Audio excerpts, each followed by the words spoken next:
one of the memories that I can remember, like for the summertime, is that like today, everybody's used to this, right? Communicate, you can find your friends at any time with that and see where they are. We were like the tail end of the generation that didn't have cell phones yet when we were teenagers. So if you wanted to find your friends, you had to jump on your bikes and you had to go to their house, and if they weren't there, then you had to like ride around town until you met up with somebody. So usually, like when I was growing up, people were hanging out at the quarry, people were hanging out at LaFleur's a little bit. It wasn't as, it was just starting to like kind of like die out that people were hanging out there. Cattery school, like there was areas where you knew people were kind of all hanging out, right? And so you would go to those areas, and if you still couldn't find them, you just like rode around, and it was like, it used to be a Ojoko video where just where Dustin's was. Before that, it was a Ojoko video.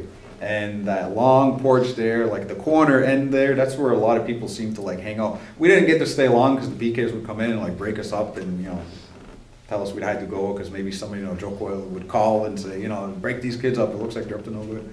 But yeah, it was on like that corner of the mall that we would all just hang out there. You don't see people hanging out anymore outside. Like we would drive around, and like once we got cars, you know, there was still like people, like teenagers out in the community, like walking around, and like you see it still kind of, but not like it was before. Like before, you've seen people all over the place hanging out in like just big groups. I mean, sometimes the adults would think we were like up to trouble and stuff like that, you know, like it always is, but it was just being outside and just being in the community, hanging out. That's the big difference that I see.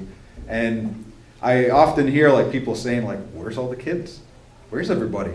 And I don't know, maybe they're inside playing Xbox or something nowadays. At 16, I was living on my home reserve, Kamis First Nation. It's about 9 hours away from here. And was there anything like exciting going around in your community? Absolutely nothing. I come from a small community that has a population of just over 500. There wasn't anything to do, like there was no youth center. I did play in a league, a softball league.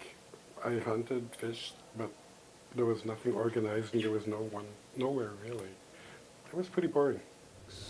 I spent a lot of time in Kahnawake because I was playing hockey for 2 teams. I didn't spend a lot of time in town when I was that age. Yeah, I played a lot of hockey. It was my dream, and I tried to live it. Didn't quite work out, and here I am. You know, I was playing hockey mostly, but just being a kid, you know, playing sports as much as I could in the club. We were there a lot. We went to a lot of regattas. We went to Carleton Place, and we were good. We had a pretty good team, and it was exciting to be a part of that. Outside of organized activities, we made our own fun. We played a lot of, like I said, a lot of sports. It depended on the season. In the fall, it was golf transitioning into hockey and football.